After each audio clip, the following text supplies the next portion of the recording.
And now, you're tuned into RBLR, the home of Tampa Bay's RBLR Sports. This is the RBLR Rays podcast. I am Zach Dobb here with my co-host, Pat Davenport.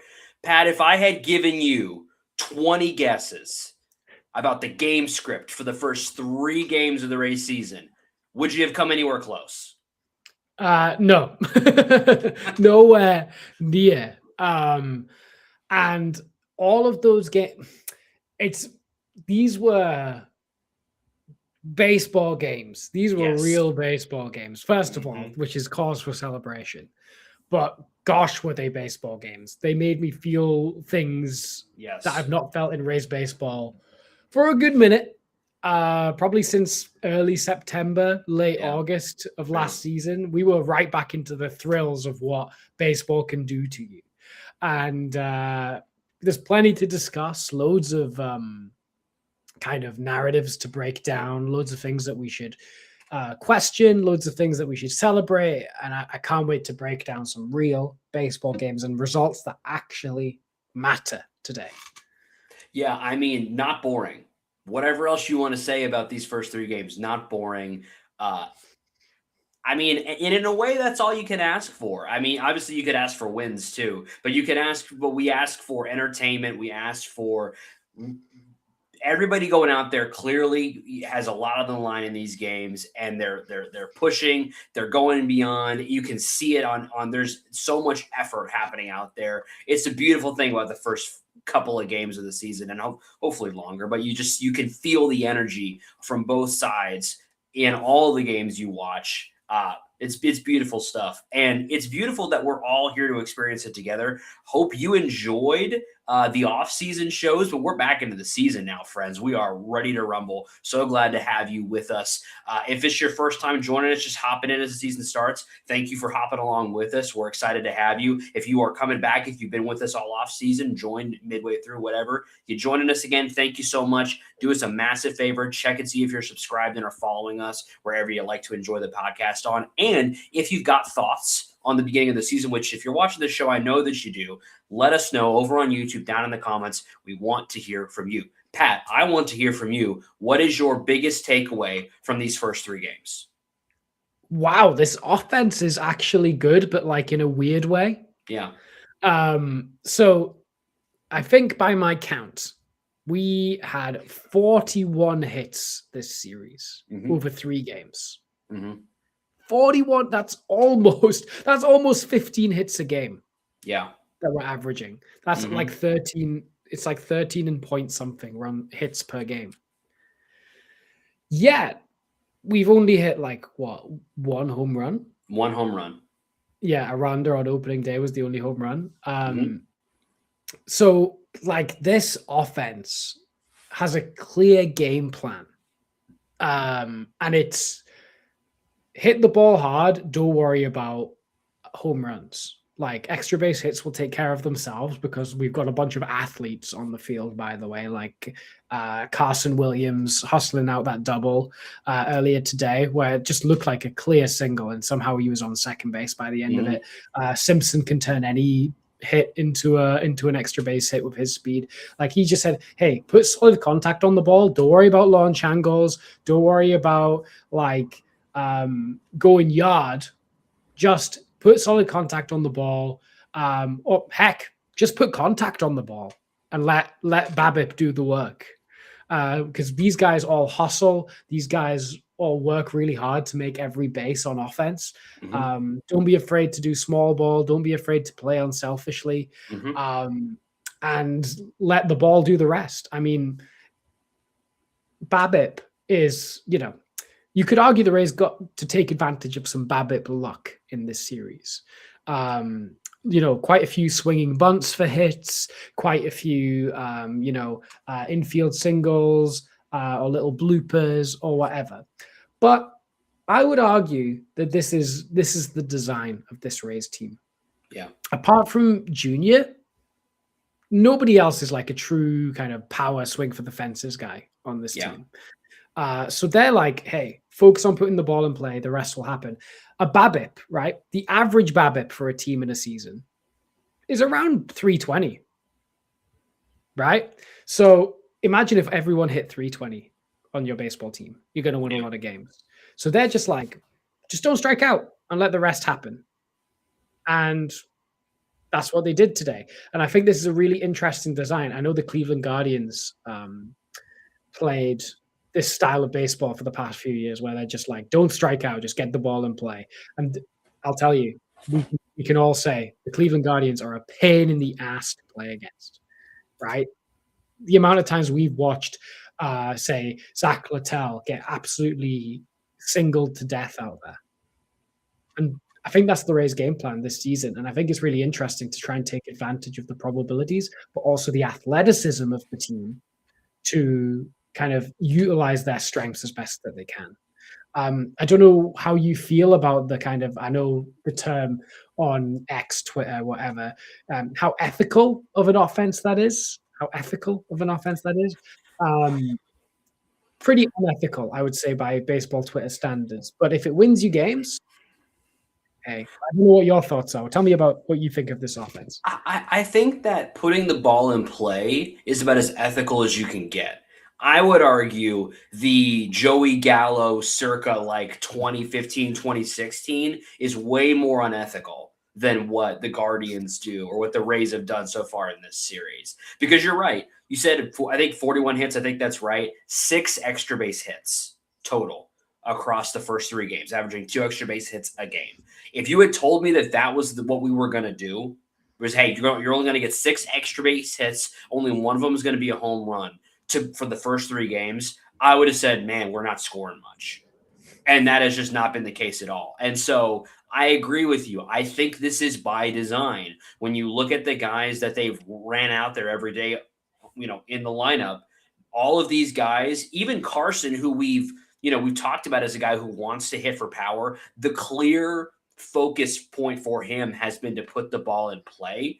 And that has paid dividends, as we've seen. Not only can he put the ball in play, but if he gets it in play, he can leverage his speed into a double if he can put the ball in play. I thought that the Cardinals looked a little slow defensively, if I'm being like totally honest. And I think that if you can see that, if you see that you're playing a team and they're not quick defensively, well, then you got to put the ball in play and make them earn it.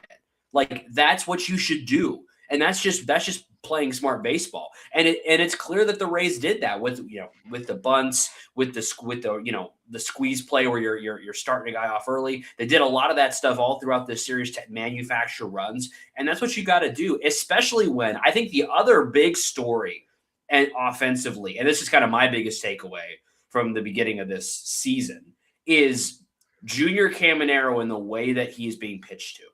Junior Caminero is currently tied for second with 5 walks to begin the season in all of Major League Baseball.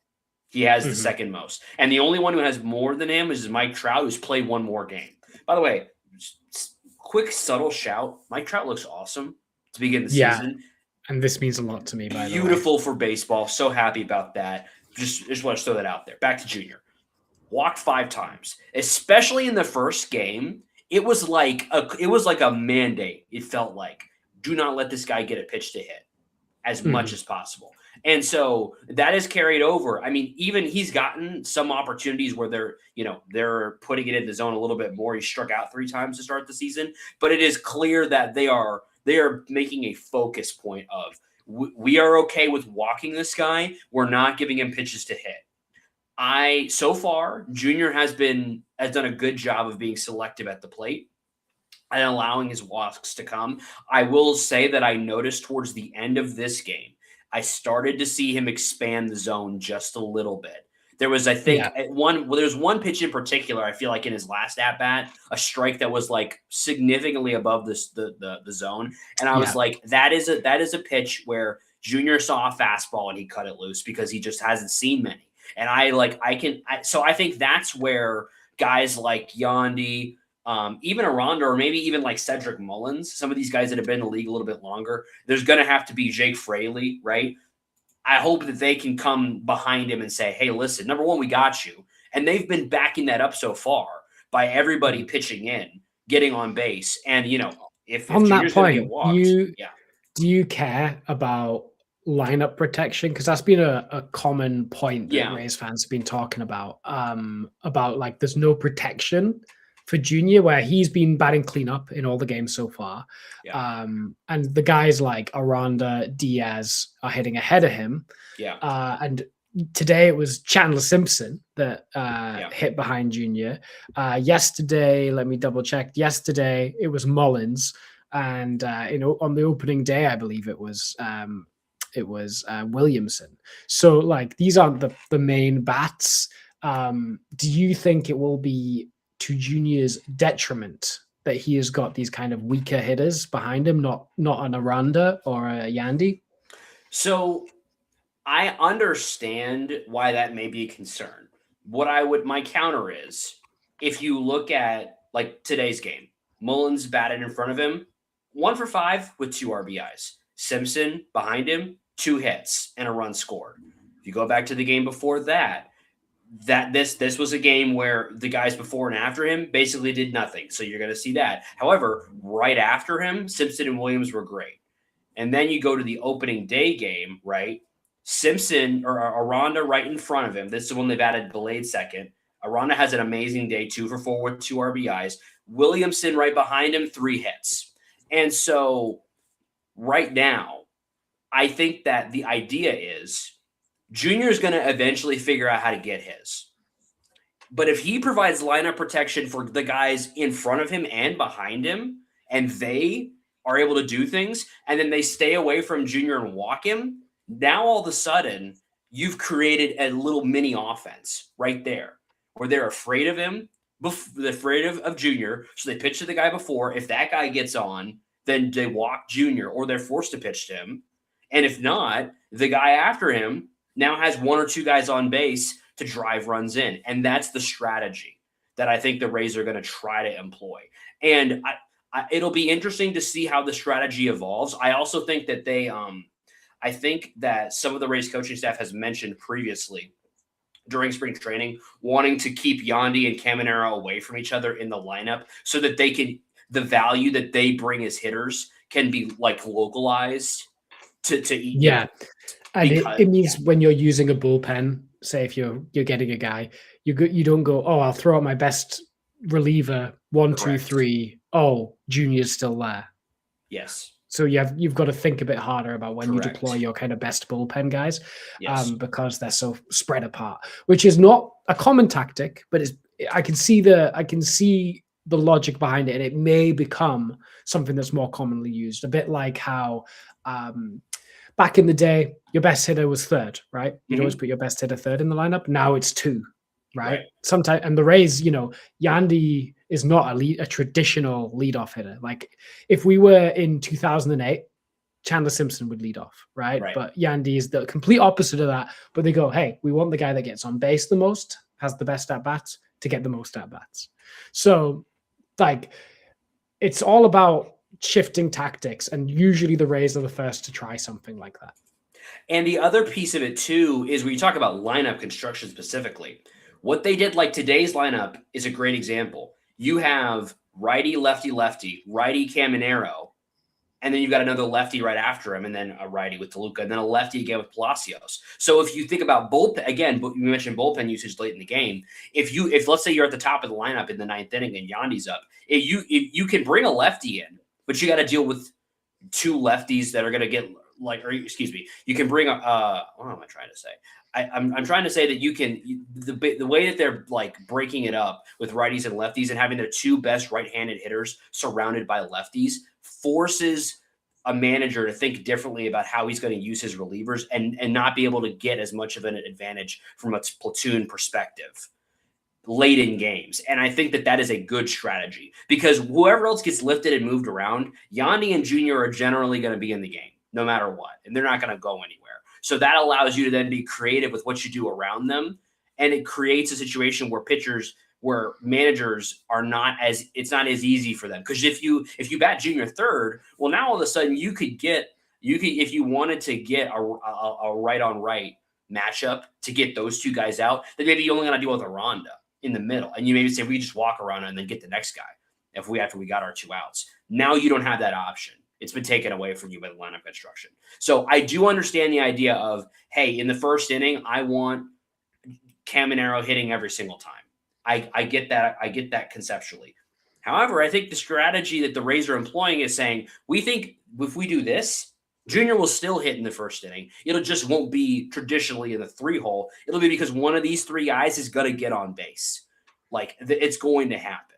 And so I am super okay with the way that they've run it out to start it so far. I think number one, it's worked. So obviously you can't be too upset about it. But I think the strategy is sound. Yeah, and the final point I'll make on that is the 3-hole, right? Considered like the best place to be. Research has shown that the 3-hole hitter often comes up with nobody on, 2 out more than any other spot in the order, which is the worst time to bat. Nobody on, 2 out. Why do you want your best hitter in those situations? Yeah. So that's why Jake Fraley was there yesterday, right? That's why Mullins was here today. They're experimenting with, hey, the 3-hole statistically has been given the worst opportunities to hit. So let's throw around our not best hitters in the 3-hole, see what happens. Yeah. And it'll be interesting to see how they continue to use the 3-hole as the season goes on and if they experiment with that. But again, an interesting call how the Rays are zagging when everyone else is zigging.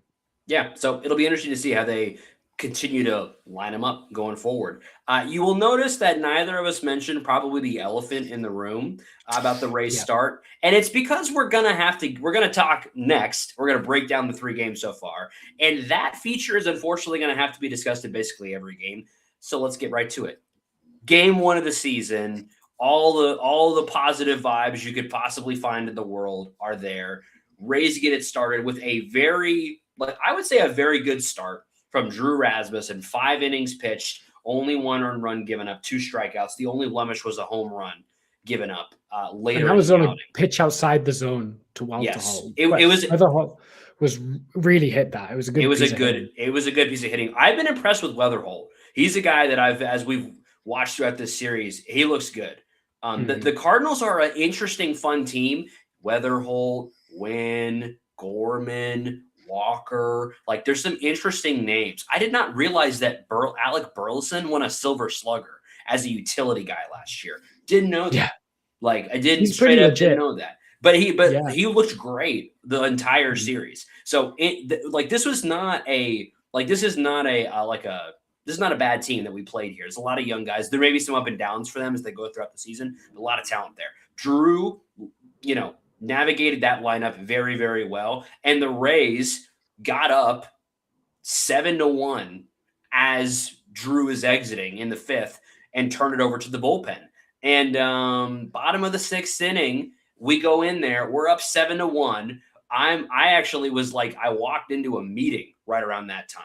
And so I was like, we're up. Like, this is great. I'm going to come out of the meeting. And that's not what happened. No, Ian Seymour with an absolute masterclass. It was one of the worst bullpen outings I've seen from a Rays pitcher in recent memory. It was so bad. He didn't record a single out. Yep. And he gave up 5 runs on 5 hits. 5 hits, 5 runs. Yep. So he came in with a 6-run lead, surrendered almost all of it, and left Clevenger some runners on base as well. Then Clevenger proceeded to go 1 out recorded, 2 hits, 2 runs. Yeah. Immediately afterwards. And then Jax comes in after him. He finally gets out of it, not before relinquishing the lead plus a little bit extra. Burleson took him deep. Which was an 8-run 6 innings. After the Rays scored 6 in the top half, the Cardinals scored 8 in the bottom half. And that was the game from that point. That was the game. Frustratingly, the Rays rallied in the bottom of the 9th against Stanek. Where they took 3 walks and got the bases loaded. before there was a little bit of chasing going on right at the end, which was really frustrating. Yeah, well, and I think you Palacios talk were about awful at that. Palacios. Well, and I have been very pro Palacios, so I was amped up watching the end of that game. I'm like, this is it. My narratives are going to be proven correct. This is excellent for me. Like we didn't like how we got here, but I'm going to have a great narrative ball moment here. And that was some tough swings. He got one strike and he looked at it, and then the rest were not strikes. Yeah, and he swung at 2 of them. Pretty bad. He chased twice from a pitcher that had already had 3 walks in the inning, in a place where another walk would have scored a run. Yeah, really awful approach. And again, you would have had DeLuca, who at that point was 2 for 4 on the day, or that would have been Fraley at that point, who had a hit in his previous at bat, would have been up with a. So the offense did more than enough to win that game. However, they scored 7 runs on 17 hits. Yes, that's a game you should win. Correct. And the starting pitching did enough. Drew, if Drew goes 5 and 1 earned, that is I will sign up for that. You'd like to see him go to 6 innings, but he got 5, 1 earned. I'm good with that. And it's crazy because I would when I saw Seymour come in. I didn't see him come in. I was in a meeting. But when I saw that Seymour was the guy that came in, I would not have been upset by that. That is where Seymour should be. We talked about this before the season began, that if some of these guys like Rasmussen, Rasmussen, we don't think he's going to need too much help, from an innings restriction perspective. But if they want to save some innings from him, if they want to save some innings from McClanahan, Seymour might be the guy to come in after them. So this is kind of the playbook that we anticipated. And it didn't work. I thought Seymour was going to get the run of the rest of the game until trouble. I was until trouble emerges, Seymour's just going to get the opportunity to pitch the other 4 innings, I think. Which was correct. Which trouble I was fine. Immediately. I was that's fine. We're up 6 runs. That should be fine. And then, he had an awful, awful time. Really bad. Really bad. You could argue they should have came and pulled him earlier. But when the plan is to give him a long run, to suck up some innings. Yeah. I have to imagine from their perspective, right, as they're planning out the rest of the game, they weren't even it wasn't even in their consciousness to have guys ready behind him. It wasn't even they wasn't even occur to them. And it happened all pretty quickly. He only threw 21 pitches. It happened it was wow, this got away from us quickly. Escalated very quickly. And so I'm not going to hammer Cash for that. Cause I think, I don't know how I would have handled that either. I'm going to hammer Seymour for that because Seymour, that's tough. You got to find a way to get a ground ball. That's kind of that's kind of your deal, buddy. You got to find a way to get and those balls were not those balls were hit decently hard. Most of them. Yeah. All of them. He wasn't fooling anyone. He's going to get an opportunity sometime in the Spurs series to try and bring it back. He's got to do it.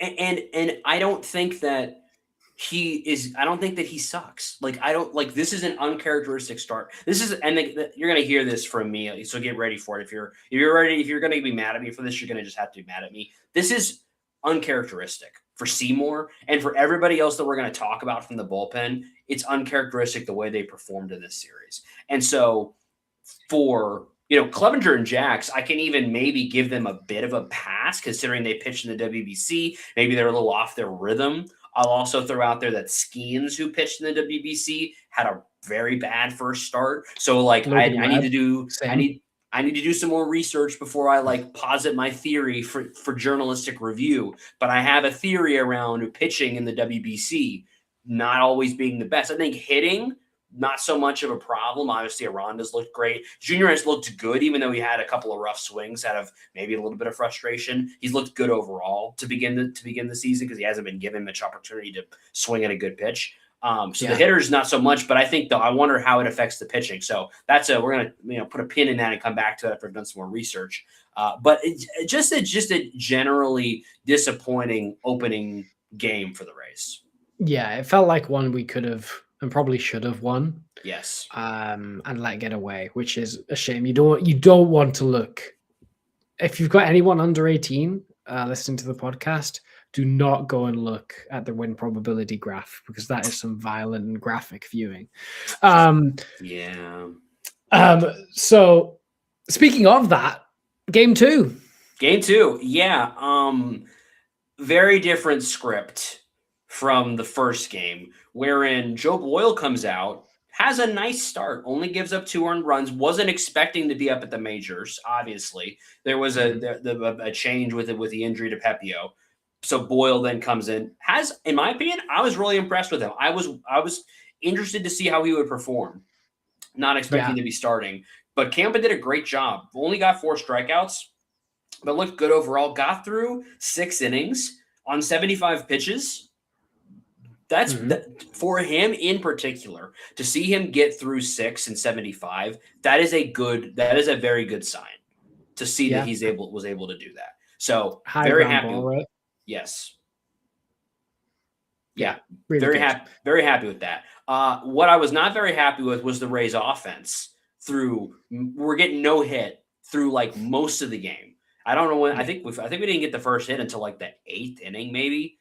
We were getting no hit for a long time. It was not good. It was definitely at least 6 of no hit innings. Yeah. Yeah. So we were getting no hit for most of that game, and that was unfortunate to watch that, especially after yesterday when it felt like. Although I will say, even the game previously where we felt like the offense was cooking, only got runs in 2 of the 9 innings, and that's maybe another like mini storyline. Is we've had a lot of hits. But we're only until this last game, we were only scoring in like 1 or 2 innings. So we just weren't quite getting it home. And you could maybe say that was a culprit. But again, I don't want to put too much on the offense because the pitching was the problem. And it was the problem, again in this game, because the Cardinals get 2 runs late in the 8th inning to go up 4-0 at that point off of Sulcer. So then we go to the top of the 9th. And the Rays storm back, get 4 runs off some incredibly clutch hits from Carson Williams and Nick Fortes to get us back into this thing and get us tied and get us to the bottom of the 9th, where Baker comes in, shoves, looked dominant in the bottom of the 9th, and gets us to the 10th, wherein first pitch, I believe, if I remember correctly, off of first Yandy got a first pitch single. Yandy. Yeah. That scored a run that now we're up 1. That was off. Yeah. That was off Stanek. So here we go. We've got a run. And there was some more action on the base paths after that, but could not get a run in. Left it 5-4. And then we go to the bottom of the 10th.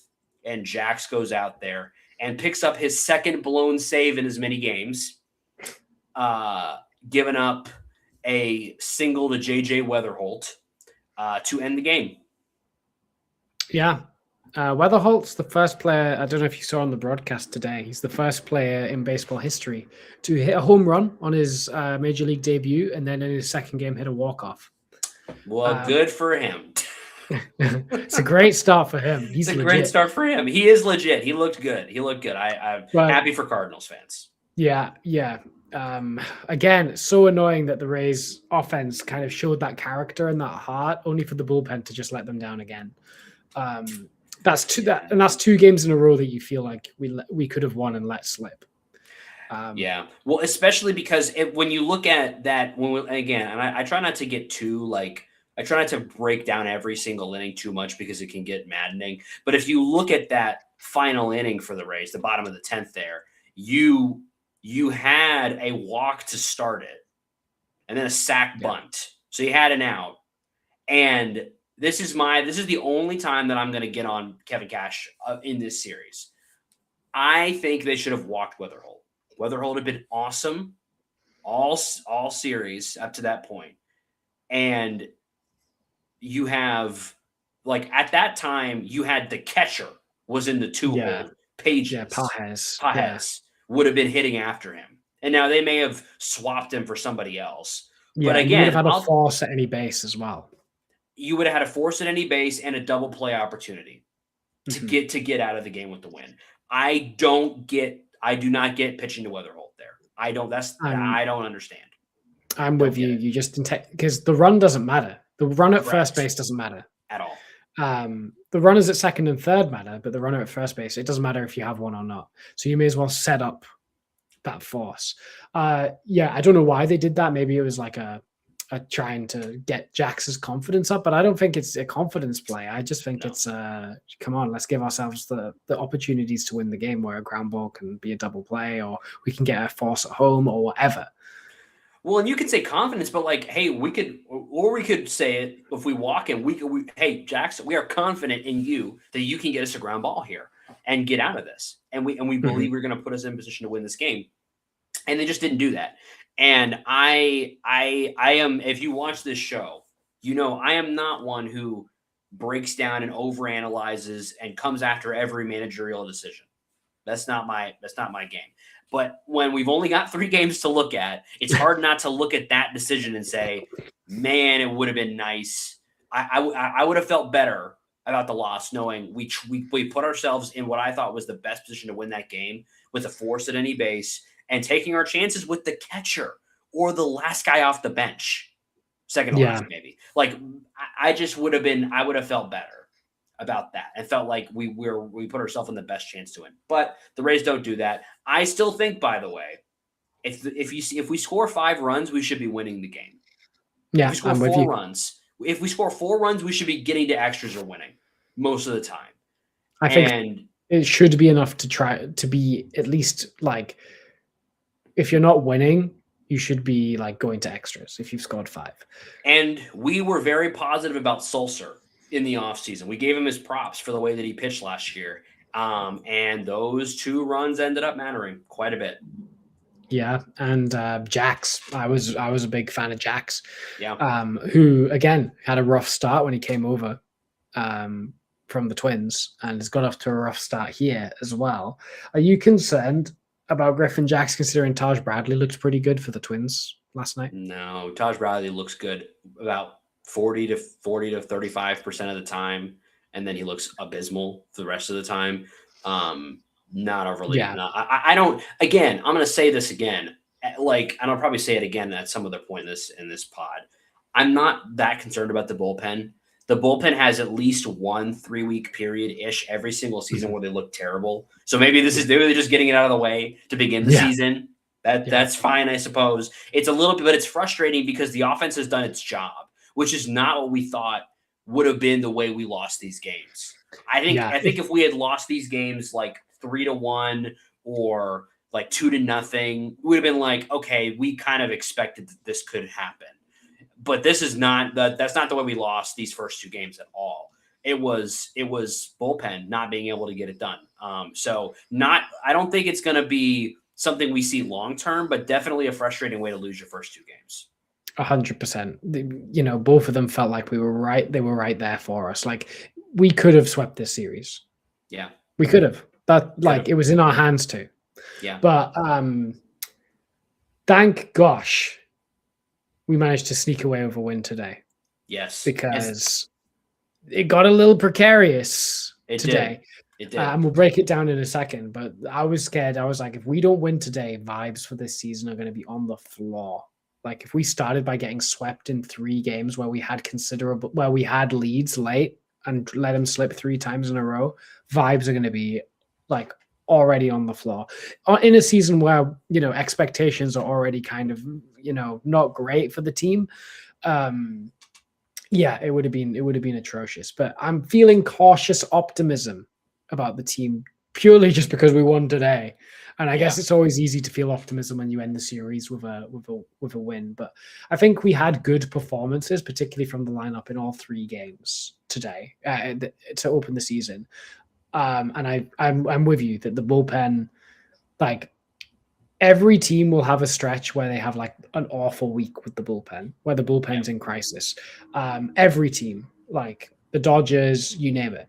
It just so happens that ours happens to be at the start of the season. And again, we should never read into small samples. We should never read too deeply into a 3-game sample, ever, on anyone. No. But I wanted, Carson Williams. I did not know he had that speed in his bag. Mm-hmm. Yeah, I think that he is a guy that we needed to see break out And he has started to break out over these first couple of games, and just in a super exciting player. And I think that, every day we look for a way to break out in our lives, and a big way to break out is through your wardrobe. And a very easy way to break out through your wardrobe is to go to shop.rblrsports.com, where you can find the best merch inspired by your favorite Tampa sports teams. Rowdy's hot, super hot to start off the season. Bucks, Lightning, Rays, Sun, all there. Shop.rblrsports.com. Use promo code FLAPPY, FLAPPY, for 10% off your entire order. Absolutely. I mean, you don't need to worry about anything slipping away when you're wearing RBLR Sports merch. You just know you've got it locked down. You don't need to call to your reliever t-shirts if they're a thing. If you are a Tampa sports fan and you are not already on the Rowdies, you need to be. They are red hot to begin the season, 3-0. Defense looks fantastic. You go watch some Rowdies tape, get on the bandwagon while there's still room, which there's always going to be room, but get on there. So they're playing better football than the U.S. men's national team. That's for sure. Correct. Last game of the series got dog walked yesterday. Last game of this series, Rays get a win. We won't bury the lead. Yandy Diaz went nuclear. 5 hits and 6 at-bats, 4 RBIs. Aranda right behind him with 3 hits and 2 RBIs. Mullins, mentioned earlier, 2 more RBIs. 8 RBIs from your top 3 guys. You can't help but love that. And you kind of needed it because Matz was overall pretty decent today, but he did give up a 3-run shot in the last inning of his outing, which was really unfortunate because I was so ready to be positive about him, and I still am decently positive about him. But he did remind you that he is a 4 to 5 starter, and he gave up a second, third, and fourth earned run to finish out his outing. Not great. Kelly comes in, kills it right behind him. Love to see that. Yeah. Clevenger, it was okay. He comes in. He got away with it. He got away with it. Engler did not get away with it, and gives up 3 runs. Was getting punished a little bit to get us to the 9th inning. And that's 7 runs given up, which normally would be a big concern, except for I just told you that the top 3 Rays scored 8 runs on their own. So it didn't even matter. Every starter, every position in the lineup, bar Junior's, got on base at least once. Yes. Junior had a bad day. He was pretty much the only position player to have a bad day. Yeah. Everyone else killed it. I was really impressed with Carson Williams. He looks like he's a legit starter. I worry about Taylor Wall because Ben Williamson has also been good. Yes. I worry about Taylor Wall's ability to get back into the team when he returns. If Williams and Williams' son, which I think is the new Lau and Low, to just confuse commentators. I think that's good. That's good. Yeah. I thought Chandler Simpson was great. He was causing chaos as well. Mullins got his first hit as a Ray. Diaz just doing Yandy things, just being a hit machine. I could not believe this stat that it's once he got his 4th hit. They were like, this is his 10th 4-hit game of his career. His 10th 4-hit game of his career. That's crazy. I'm going to have to get on StatHead and find out how many active players have more than 10 4-hit games. Yandy just gets up like in his pajamas and gets a base hit. Doesn't matter. He is a machine. I am so glad he is on our team because I would hate to have to face him on somebody else's team. He is just like, he's a bucket every single time he's up there. He's going to hoop. Yeah. He's going to find a way to put the ball in play and get on base. And, if you just told a baseball fan that there is a player who has this many hits as Yandy does and is this consistent getting on base, you would imagine a speed demon. You would not imagine what Yandy Diaz looks like. Just this massive dude, bulging arms, where he's not like he can hit a bunch of extra base hits, but a lot of them are just really hard singles, and he's going to get on base anyway. Yeah, he is maybe been the best Rays trade since Obviously, That's there's a the good Chris question. Archer trade. There's the Chris Archer trade, but then after that, like, how many better players have the Rays acquired over since Yandy Diaz? Yeah, just via trade. Like, I don't know. I have to think about it. I have to really look into it. I mean, I don't, because you think about who they traded away to, Jake Bowers, who I remember people were upset about when the trade happened because everybody Yeah. loved Bowers because they thought he was the first baseman in the future. And trading him away to get Yandy, I mean, yeah. I think we'll have to think about it more, but he's a strong contender for best trade acquisition of all time in Rays history.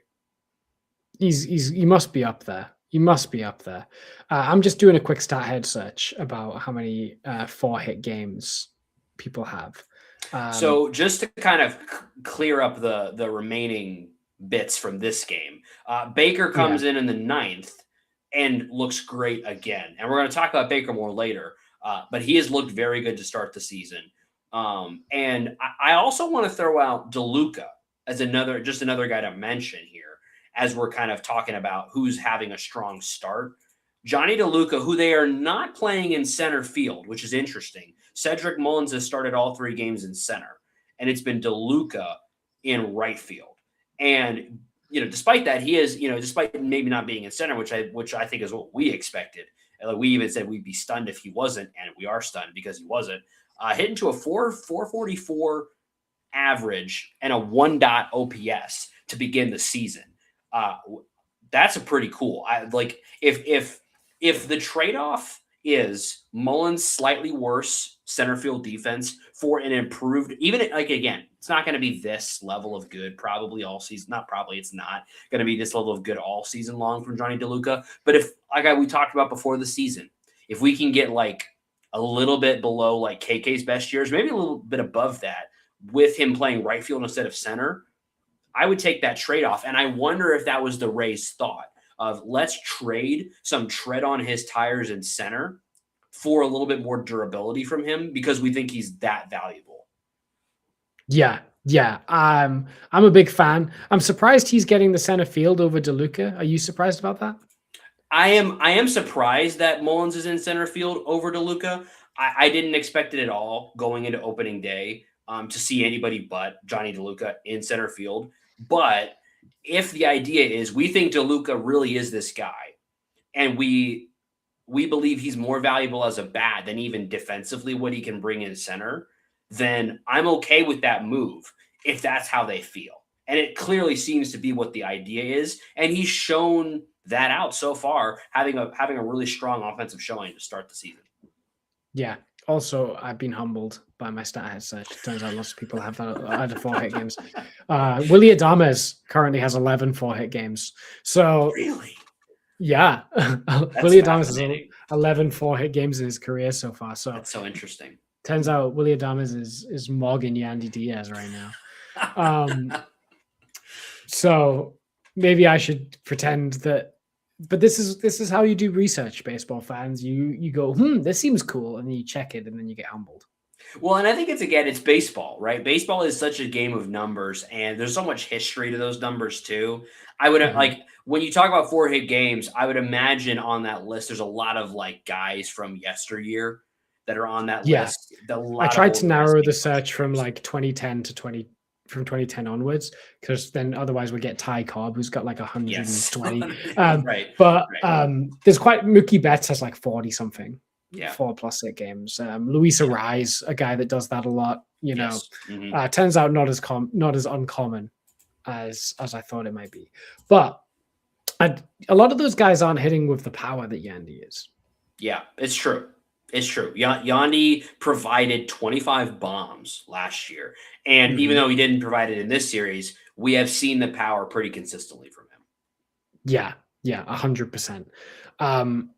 Is there anything else that you want to talk about from this past series? I also want to bring up that Kevin Cash was very aggressive in platoon pinch hitting.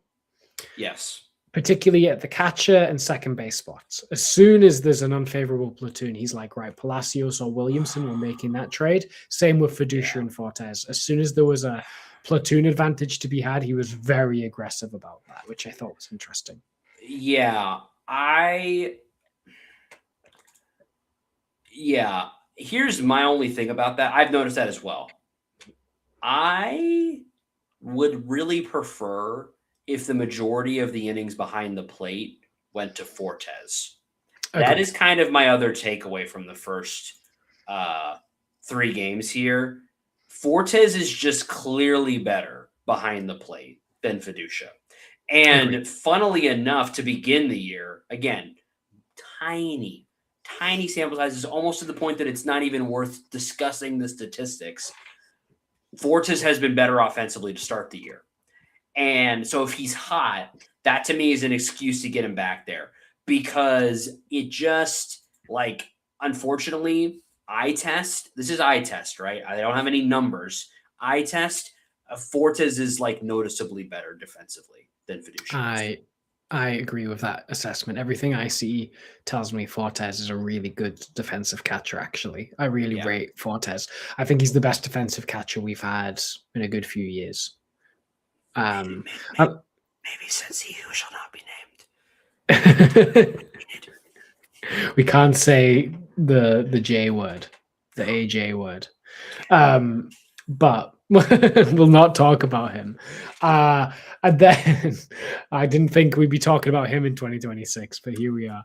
But I really like Fortes. I think he does a good job. Can I bring up that apparently you get 0.5 seconds to challenge an ABS call? Yes. Okay. So that's the other thing that we can talk about a little bit, because number one, I have found I think I've completely changed my mind on this. I now love this. I love the ABS. I think it's perfect to use it you only get 2 challenges, and if you get it right, you keep it, and if you don't, you lose it. I love that. I don't want every pitch challenged. However, the way that it's being used right now, I think is great. I love it. Mm-hmm. But we have to find a way to codify how long you get, because I think he was wrong, but I think that the how like little time they've been getting to challenge pitches, like it came up at the end of this last game. I think it was Fortes challenged. It was Fortes challenged. Basically, there was a pitch that he thought was a strike at the knees, and then he was like getting ready to throw the ball back to the pitcher, and he was like, "Oh, you didn't call that. I challenged." Yes. But and then the ump was like, "You took too long," and it was like less than 3 seconds. Yeah, it was about 2 seconds. Who knows if it was a strike or not? I think it was going to be tight. But still, should have been able to. But to me, I'm like, hey, that strike. If that was it was a 3-2 count and Gorman hit a home run in that at bat. Yeah. If that strike swung, that could have been a difference. Yeah, and I think that. I think that obviously you can't be giving them like 5 seconds, because that would probably be long enough for somebody from the dugout to yell, "Hey, challenge that," or something. Like, I don't think we want that. I don't think we want. No. We want it to be the pitcher or the catcher in that moment being able to say, "No, that was or wasn't," or the hitter, right? Just the 3 of those people that are in there. They should be the ones, right? And so I'm good with that, but we've got to I don't know, and I do have some sympathy for the umpires. I think Dwayne mentioned this. Either Dwayne or BA mentioned this during the broadcast. Umpires have more in their heads right now than they ever have had before.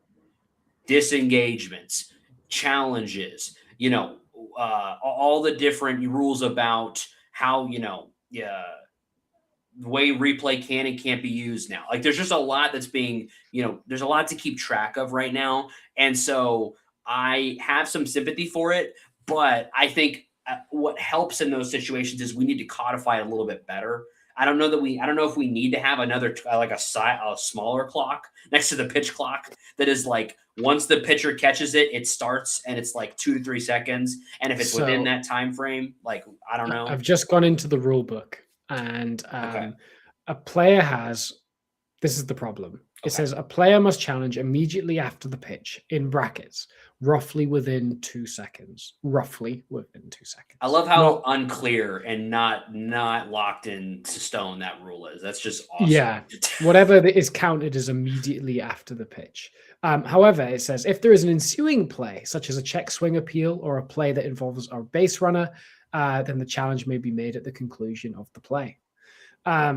which I think is interesting. That feels like it's going to be cheesed at some point. Yeah. Like that feels like someone's going to find a way to cheese that at some point. But it says the umpires reserve the right to disallow a challenge attempt at any time, whether if the challenge is not made in what is considered a timely manner, or if the umpire determines that the player's decision was influenced by other defenders, runners, or people in the dugout. I like that last part. Like, I don't think it should be I don't think the manager should be able to be there, or some assistant should just be able to be there on an iPad, like watching it happen and be able to yell out. Like, I don't think that should be the case. But you've got to have some reason here, because the way balls work is that the umpire doesn't make a signal as clear as a strike, right? Correct. So you've got to, if you're waiting for a strike to be called, you do wait a second to go, right, there's the strike. Because some umpires do take their time in calling a strike. And there's varying levels of volume with which they call the strike. So sometimes it'll go pitch, strike. Like the umpire will do like a motion where it'll go turn, strike. Yes. And again, that sometimes takes 2 seconds within itself. Yeah. So I think, again, pitch. Oh, no strike. Okay, I'm tapping. I think that's completely reasonable. And what I don't want, this is something I really don't want. I do not want there to be this idea of, well, we have to standardize the way that we call, like the way that the motions are made for balls and strikes, because we wanted to, like, I don't want that, because I love the different ways that umpires will like ring guys up. Like, that's part of the little like intricacies and art of baseball that I think is fun. So we got to find a way. There's got to be a way. And I think the key thing is you got to hammer on no interference from the dugout. Like, I think we should give leeway on the amount of time, closer to maybe even 5 seconds, but with the idea that, hey, if you, and maybe it can even be more strict. Like, if somebody else says something, you like lose all your challenges for that game automatically. Yeah. Or something really, really strict to allow for it to be kept within the context of the catcher and the batter. Can the pitcher challenge? I think for some reason I thought the pitcher could challenge. I think the pitcher can, but the catcher usually does it on the pitcher's behalf. Right. Yeah. Just because they've got a better interpretation of it from where they are. So those three, we should keep it there, but maybe we should do. I think we should be closer to 4 or 5 seconds with a hard penalty on any sort of interference from the rest of the team. Yeah, I think that makes sense. I particularly love the ABS challenge system because it's actually finally giving these umpires a little bit of an ego check. Yes. Because they deserve it, because they suck. One, they're not good enough at their jobs to go, hey, you don't get to question anything I say. Two, they'll sometimes get it blatantly wrong. And when you go, like, do you remember when Taylor Walls got thrown out for being like, don't like that call? And this was before the challenge. Yes, and he did a little tap of the head. Yes. And the umpire was like, I'm throwing you out for being too cheeky.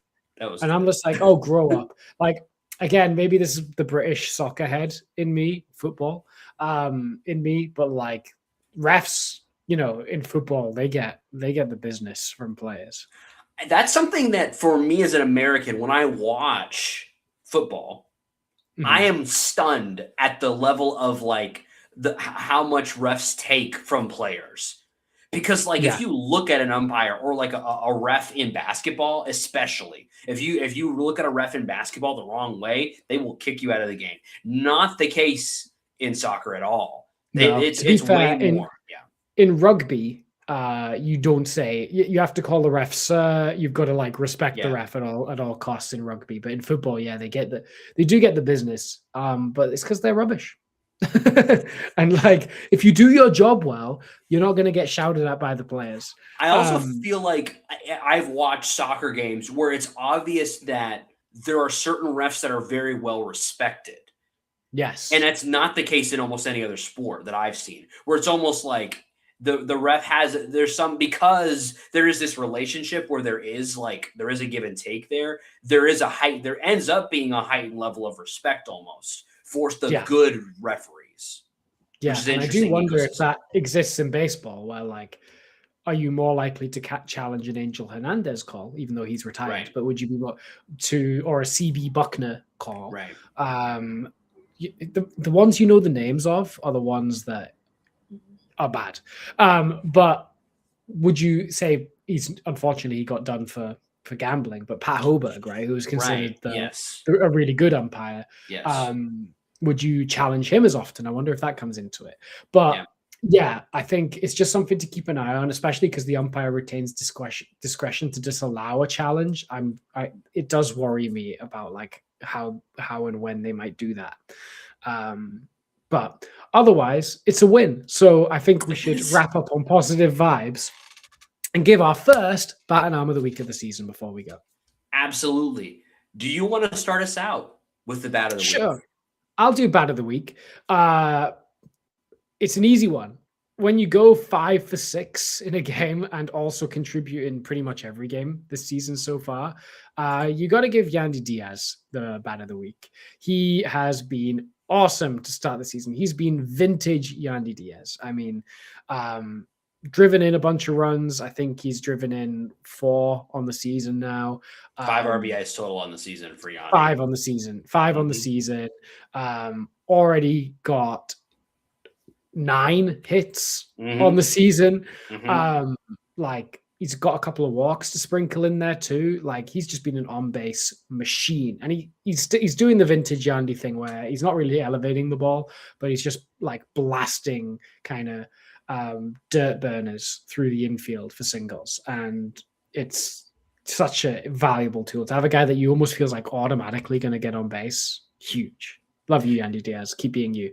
The worms and the bugs at whatever you call the Cardinals, sorry, Cardinals fans, whatever you call the Cardinals park, they're in danger. Busch Stadium, they are in danger from Yandy Diaz. 563 batting average, 588 on base percentage. The slug is a little bit lower at 625, still awesome. A 1.213 OPS to begin the season. 9 hits, as we said, 5 runs batted in, struck out only once so far this season. I think that's pretty cool. Only 1 strikeout so far. Kind of getting back to vintage Yandy, currently leading Major League Baseball in hits. If you care about those, that's the order. He's the only Ray to have won a batting title. He could do it again. And but lest you think we didn't think and notice him, following close behind, if there was like a runner-up to RBLR bat of the week, it would be Jonathan Aranda, because he was also excellent to begin the series. Has the only home run by a Ray so far, has a double as well, slugging 769. Yeah, awesome stuff from him to begin the year. But Yandy just an amazing start to the year from Yandy. And Carson, if his home run on opening day that was like an inch off, I was going to say offside, an inch foul. If that, he would have been in contention if that was a home run, I think. Yes, 100%. Bat of the week, Yandy Diaz, well earned. Yep, 1 down. Who will get the most bats of the week and therefore and bat of the year this year? I think it was Aranda last year. So one to keep an eye on as the race continues. But I'll let you, Zach, break the arm of the week. And the arm of the week, we had some conversation about this one because there were 2 guys that I think there are 2 guys in the running for this, similar to Aranda and Yandy. But the guy we decided to give it to is Brian Baker, who was much maligned as an addition last year because he looked kind of rough coming over from the Orioles to begin. He has been the one guy out of the bullpen that has looked awesome to begin the season so far. The only Rays pitcher so far that has not given up a run so far that's a tough sentence to say. Well, Kevin Kelly didn't break. That's true. Kevin Kelly did not give up Brian a run. Baker, that is correct. I don't think has given up a base runner. He has not given up a base runner. He has not given up a base runner at all so far this season. 2 strikeouts as well. I think it's hard to understate how important having a guy like him right now is, because the guys that we expected to be excellent are not, struggling. He's been able to come in despite that struggle and be excellent. So arm of the week to Brian Baker. I shudder to think where we would be without him. Yeah, I mean, Rudyard Kipling, in his famous poem, If, said, "If you can keep your head when all about you are losing theirs, and you will be a man, my son." And Brian Baker, while every other bullpenner was falling apart this season, honestly, every other pitcher, apart from Rasmussen, I would say, is losing their head and letting innings slip away from them. He just turns up and does his business. 1, 2, 3, see you later. And he did it twice in 2 9th innings. He didn't get the save today, but it sure felt like one. Yeah. It did. So I think the bar was in hell for Arm of the Week, but he did a great job and really steadied the ship when we needed to. I do also want to shout out Joe Boyle for coming in Yeah. and giving a great start. 6 innings pitched, the only one to go 6 so far. Only give up 2 runs, 4 strikeouts. Looked good. Key thing for Joe Boyle that did not happen in this outing, he did not walk anybody. Huge. I am noticing. I am watching. Yeah, looking respectfully at Joe Boyle. It'll be interesting to see how he does, if he can keep that up. Because if he does keep that up, he's a full-time MLB starter. Yeah, I will take 6 innings, 2 given up, no to 1 walks all day. That's a quality start every time. And Drew Rasmussen also had a good outing as well.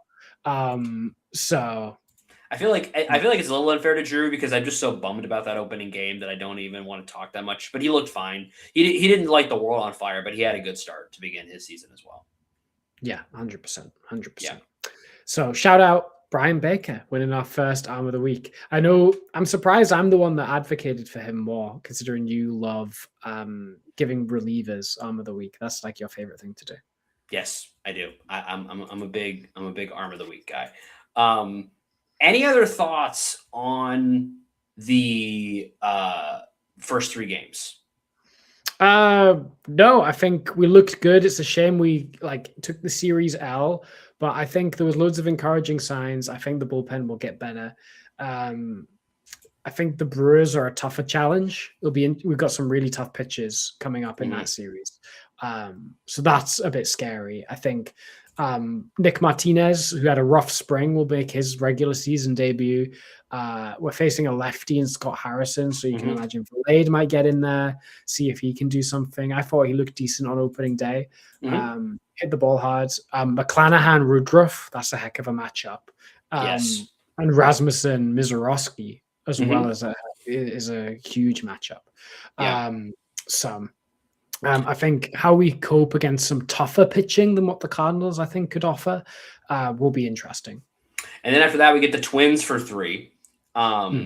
And we postponed the opening day at home until the 6th, which is not this Monday, but next Monday. But also definitely a team with a pulse. Every team has a pulse to begin the year. But a team that has some guys in the Twins, so it'll be interesting to see how they handle that. Would love to find a way to win those 2 series and get to 1 game above 500 by the next time we're talking. I think it's possible. If we can beat the Brewers in a series, I'll be feeling really good about the Twins series. Yeah. So we shall see. But we're going to be here next week talking about it, no matter what. And we hope that you will join us as well. We hope you enjoyed the show today. We appreciate all of you who joined us for this first regular season show of the RBLR Rays podcast. And we hope that you will join us again next week. If you want to know when we're going live, so you can be a part of the conversation, do us a huge favor and subscribe or follow us on whatever platform you enjoyed the show on. It'll let you know when we're going live, let you know when you can join in on the conversation. And we'd love to have you do that. Let us know your thoughts over on YouTube. And we hope to hear from you guys soon. Hope to see you guys next week. It's going to be a great season of Rays baseball.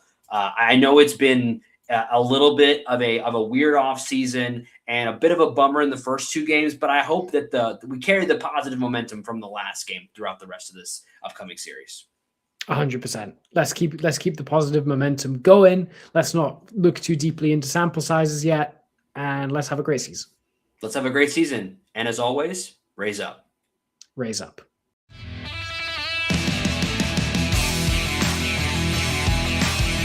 Thank you for tuning into this presentation by RBLR Sports. On your way out of the stadium, please remember to like and subscribe.